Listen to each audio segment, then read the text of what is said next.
2.5 weeks since an Apple engineer died when his Tesla crashed while on autopilot. His family is now speaking out to the I-Team. Dan Noyes is here with more of his exclusive interview. Dan. Well, Alma, tonight Tesla released its strongest statement yet, blaming the driver, Walter Wong, for what happened. But his family and their new attorney are fighting back.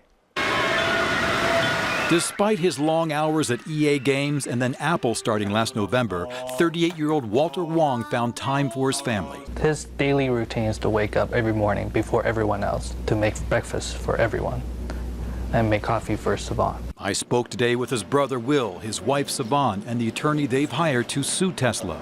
Walter died March 23rd in a fiery Tesla crash in Mountain View on his way to work. Savan couldn't reach him and she turned on the news to see this. She told me Walter had complained that his Tesla's autopilot had steered toward that same barrier on several occasions. She recognized the location and the blue Model X. Did you think that it was Walter? Yeah, I think that's him.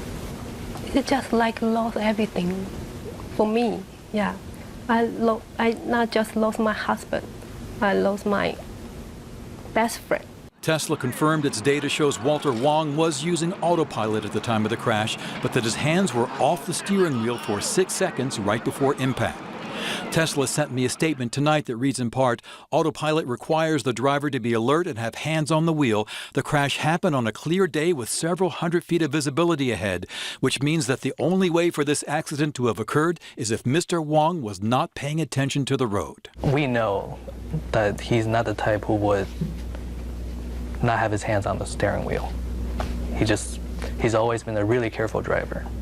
He has not gotten a ticket in his entire life. The family's lawyer believes Tesla is blaming Walter Wong to distract from issues with the car's autopilot. Its sensors misread the painted lane lines on the road, and its braking system failed to detect a stationary object ahead. You can already see the arguments forming for the lawsuit. The lawyer tells me he doesn't expect to file a complaint until the NTSB wraps up this investigation.